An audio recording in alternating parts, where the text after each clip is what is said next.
श्री स्वामी समर्थ अक्कलकोटला अचानक प्रकट झाले. पण प्रश्न असा आहे, त्याआधी कुठे होते? कर्दळी वनात 300 वर्षे तपस्या केली होती का? हिमालयात साधना केली होती का? की ते स्वतः दत्तात्रेयांचा अवतार होते? आज आपण जाणून घेणार आहोत स्वामी समर्थांच्या अक्कलकोट पूर्व रहस्यमय प्रवासाची संपूर्ण कथा. श्री स्वामी समर्थांची ओळख. श्री स्वामी समर्थ हे दत्त संप्रदायातील अत्यंत तेजस्वी आणि चमत्कारी संत मानले जातात. त्यांना दत्तात्रेयांचा तिसरा अवतार मानले जाते.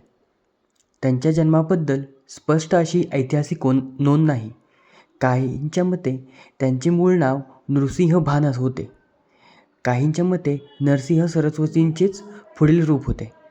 स्वामी समर्थ स्वतः कधीच आपल्या जन्माबद्दल स्पष्ट बोलले नाहीत. ते म्हणायचे, मी कोण हे जाणून घेण्यापेक्षा मी काय शिकवतो हे जाणून घ्या. कर्दळी वनातील 300 वर्षाची तपस्या याबद्दल आपण जाणून घेऊया. लोककथांनुसार स्वामी समर्थ कर्दळी वनात दीर्घकाळ समाधी अवस्थेत होते. असे सांगितले जाते की एका मुंग्यांच्या वारुळाखाली समाधीत होते. वर्षानुवर्षे ते तिथे ध्यानात मग्न होते. एका लाकूडतोडाने वारुळावर कुऱ्हाड मारली आणि त्यातून रक्त वाहू लागले. घाबरून तो पळून गेला. तेव्हा समाधीतून बाहेर येत स्वामी समर्थांनी जगात पुन्हा प्रवेश केला. ही घटना प्रतिकात्मक आहे. साधना पूर्ण झाल्यावर ते लोककल्याणासाठी बाहेर आले. आता आपण पाहूयात हिमालय आणि उत्तर भारतातील प्रवास. समाधीनंतर त्यांनी संपूर्ण भारतभर भ्रमंती केली. ते हिमालयात गेले. काशी, हरिद्वार, बद्रीनाथ, केदारनाथ यांसारख्या पवित्र स्थळांना भेट दिली. काही कथांनुसार ते तिबेट आणि नेपाळपर्यंत गेले होते. त्यांनी अनेक साधू संतांशी संवाद साधला. वेदांत, योग आणि दत्त तत्त्वज्ञान यांचा त्यांनी अभ्यास आणि प्रचार केला आणि प्रसारही केला. तर आपण जाणून घेऊया त्यांचा दक्षिण भारतातील प्रवास. उत्तर भारतानंतर त्यांनी दक्षिण भारत गाठला. गिरनार, रामेश्वर, श्रीशैलम अशा तीर्थक्षेत्रांना भेट दिली. ते कोणत्याही एका ठिकाणी जास्त काळ राहत नसत. त्यांचे जीवन म्हणजे अखंड प्रवास. जिथे भक्तांचा आक्रोश तिथे मात्र स्वामींची उपस्थिती. तर आपण आता जाणून घेऊया महाराष्ट्रातील आगमन. शेवटी ते महाराष्ट्रात आले. मंगळवेढा येथे काही वर्षे त्यांनी वास्तव्य केलं.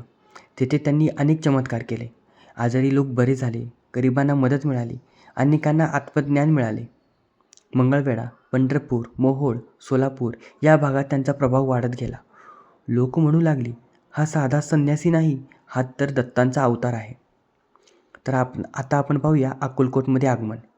इसवी सन 1856 श्री स्वामी समर्थ अक्कलकोट येथे आले.